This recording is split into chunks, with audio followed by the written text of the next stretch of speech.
Well, good morning. How are you all today? Welcome to Integrated Preparedness. I want to tell you all today why you need to stop prepping.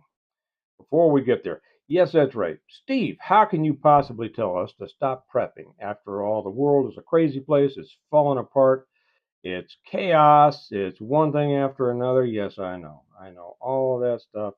But you need to stop prepping, and I'm going to tell you why in just a second. First off, welcome to all the new people. We've had a lot of new people joining recently, and it's good to have you both here on YouTube and on the Patreon channel. Uh, I wanted to say one thing when I'm just now getting over this, whatever it is I had. Coming out of the brain fog, for the most part, I still feel a little around the edges, but I realized yesterday that when I made the one about uh, preparedness for the road. I meant to talk more about what kind of food we pack to be able to have, a month's worth of food that we could carry and all that. And I didn't get into that as much as I had meant to. So I'll probably do another one of those. Whether I'll put it on YouTube or just on Patreon, I don't know. I'll decide, but I'll get around to that as soon as I can.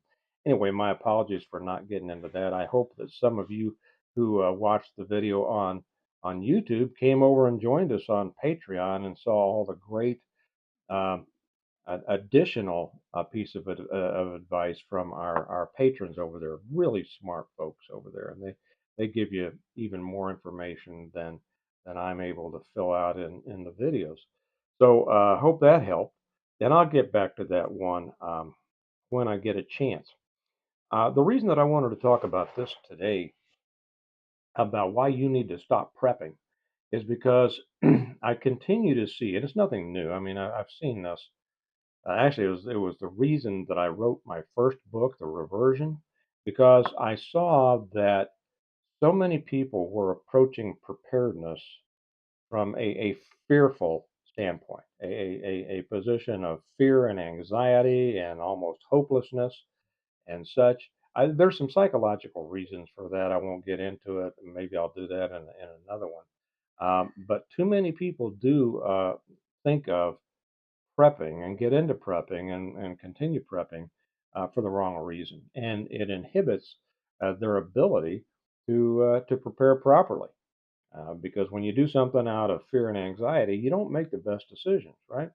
So that's why I wanted to say this that people out there need to stop prepping. Now, why do I say that? Well, you all know, if you've been with me for any length of time, that I can't stand the term prepping or preppers or anything like that. But I use it, as we all do, because it's simply it's in the vernacular now.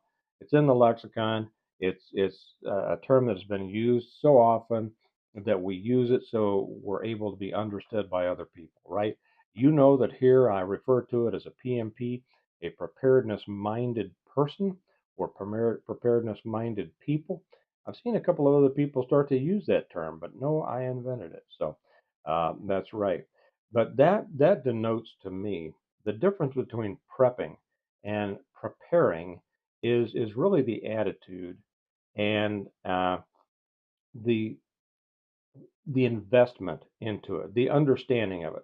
Prepping denotes something that's a little more short term. It's reactionary. It's how you react to a situation rather than how you respond long term to something. Preparedness is simply a way of life. It's the way of life for all responsible people and has been for generations. You know, the people who the families, the communities that prepared to live better in the future did. Those who did not, did not. Prepping is something that you do kind of short term, right? So that's why I say stop the prepping and start actually preparing. Now, where this comes from is simply that when I see when I watch the news or I read news articles or when I happen to see the headlines on other channels, it's so often fear driven that it almost um, it makes it difficult for the person who's driven by fear to escape that fear cycle and get into a positive rhythm of making those kinds of investments in their time, their money, their energy, and all that to build a better life. And preparedness is about building. It's not just surviving. It's about building. Like I said, when I wrote my first book, The Reversion, it's because I had seen so many things out there, whether it was on TV or in magazines, or there was a couple of other books that I read, and it really hammered on how horrible things could be. And I thought, well, and just like life, how horrible something is doesn't always depend on what happened. It depends on how you address it, how you respond to it, how you are prepared to be able to do that. That's why I wrote my first book. And um, as the John Middleton, who wrote the foreword in my first book, he called it something like an amazingly positive message and about an amazingly negative situation. Well, if you're going to prepare, you do so by having a good understanding of what the situation is, right? If you're preparing for a math test, you know it's a math test, right? And you're preparing that. If you're preparing to live a better life, we start out when we're young and we're saying, okay, we're going to go along this career path, or there are certain skills we need to learn, or there are certain things that I need to do. I need to make these investments in my time and my money and my energy and all this in order to have, a positive result in this. That's the kind of attitude that needs to be present in real preparedness. And so when I see so many people still wrapped up and wound up in this daily fear, be afraid of this, be afraid of that. This over here is chaotic, whether it's Russia, Ukraine, whatever, the economy, the election, all of these things, and they just seem to be bouncing all over the place, you know. And when you're bouncing all over the place, you don't have your feet solidly set, on solid ground in order to be able to construct and build a future that is going to enable you to withstand the storms, of whatever may come. So, I'll probably put on some kind of clickbait uh, title on this, like, why you should stop prepping or something like that. But you should not stop preparing. If you're one of those who finds yourself constantly, wound around the axle of anxiety, or constantly spinning in this fearful chaos, and to be honest, there are some people who are addicted to that. There's a psychological reason for that. If you find yourself that this fills a psychological need, I hope that you will try to break that. Try your best to break that. There's an old saying in business: if you're not playing a big enough game, you're going to screw up the game you're playing just to give yourself something to do. And that applies, and I see that in preparedness. That it when people aren't thinking big enough, how to really prepare, how to do well, how to do better all the time, no matter what happens, they'll continue, this circuitous kind of self-feeding need of dealing with the chaos on a very low level, and you never break out of it. It's like a whirlpool that actually drags you down. And so you want to break loose of that. You want to start playing a bigger game, and you want to understand that preparedness, as opposed to prepping, really is something that should build your life. It should build your future for you, for your children, for future generations, for your community. Everything that you do ought to go into making yourself stronger, to be able to stand, on your own, separate, not relying on external systems. The more you have to rely on others, especially the government, the weaker you are. And preparing is not about developing weakness. Okay? Uh, you need to prepare only to rely on the good Lord Himself, make Him number one, Ask for his direction, ask him to use you for his purpose, and then give it over to him and then do what he tells you. And you're going to find you're following a much calmer, more peaceful life and direction than when you were all wrapped up in the troubles of the day that the news and many other people try to get you and keep you wrapped up in, right? Charles Stanley says, you know, ask God for his direction and do what he says and leave the consequences to him. And there's a great peace in there that many people just never understand. It doesn't matter, the world's crazy. It's always been crazy. It's always going to be crazy. Your choice is whether you're going to be wrapped up in the crazy or not, or whether you're going to step outside that crazy and say, the world can be crazy. The world can go to hell in a handbasket if it wants, but I'm not going. Okay? I'm stepping aside of this. I'm separating myself from it. And I'll do another one on this probably.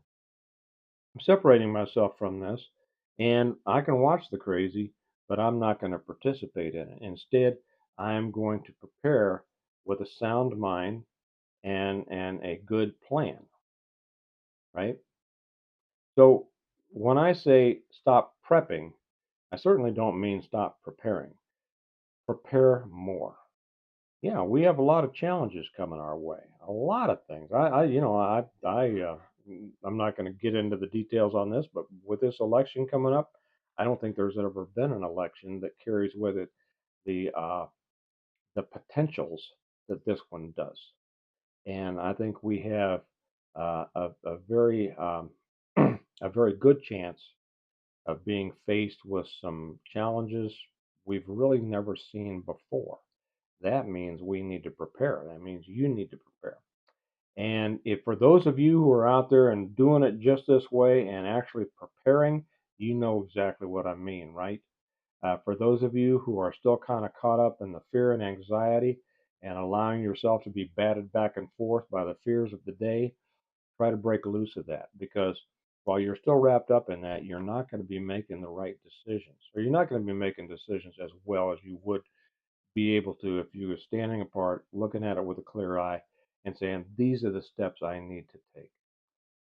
Okay.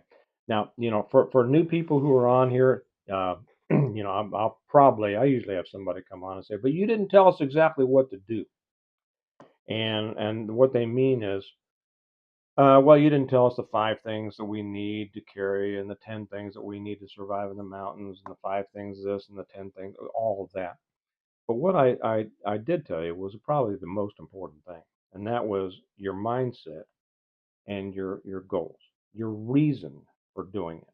Your reason for preparing is because you accept the responsibility for your welfare and the welfare of those who depend on you. And you know that the world is an uncertain place. You know that preparedness is the ultimate responsibility and the ultimate irresponsibility. And you've accepted that, and you're working toward being as separate as you can from the rest of the world, because you know the rest of the world can go down in a flash, and you don't want to go with it, right? Okay. All right. Hey, I've got, they say I'm getting my next load of books in. I'll let you know about this. I still have a few waiting from the last bunch that we haven't shipped out yet, but they say I'm getting the next shipment of books in today or tomorrow. So for those of you wondering, what's he talking about? Well, it's the Stonemont series. So if you have been wanting to order from me through our website, you can now order again through the website. You can get these books. These are my books: The Reversion, The Revival, The Renewal, An Appeal to Heaven, The Blessings of Freedom, Hostages to Fortune, and the latest one that's just blowing everything out, On Wings Like Eagles, my 7th book, and it's all a part of the Stonemont series. It is a positive story about preparing. A prepared family who, as a result of their preparedness, was not only able to continue living a high quality life after the collapse of everything, but was able to help other people and rebuild community. I hate looking at preparedness through a negative lens, and that's why I wrote these books. And if you haven't read them, I think you'd love them. You can get them through Amazon. The link's down below. They get them to you fast. If you want to get them from me directly, the link is down below through our website, stonemont.us. I don't get them to you as fast because I keep running out. Even though I think I've ordered enough, y'all keep ordering more, and then I run out again, have to wait for the next shipment, and then I get them out. But I get to sign them for you, write a little note in there for you. And if you buy the whole set through me, then we throw in uh, the Stonemont notebook. You get a nice discount on the set plus the Stonemont notebook, and you can get that through our website, stonemont.us. Oh, I didn't mention on Amazon you get them. You can also get them on Kindle and Audible. I can't do that because you just get paperbacks through me. But I love doing that. So if you'd like that, that's the thing to do. But remember, um, stop prepping, which indicates kind of a transitory reaction to fears, and really start preparing. Prepare so that your life gets better and better and better and better, no matter what happens in the world around you. Because we can't be in control of what happens in the world. Okay? We can't stop it. We can't start. We can't do anything. But we can always be in control of how it affects us. Okay. You all have a good day. Remember that we prepare well today in order to live well tomorrow. And I'll talk to you tomorrow. Bye bye.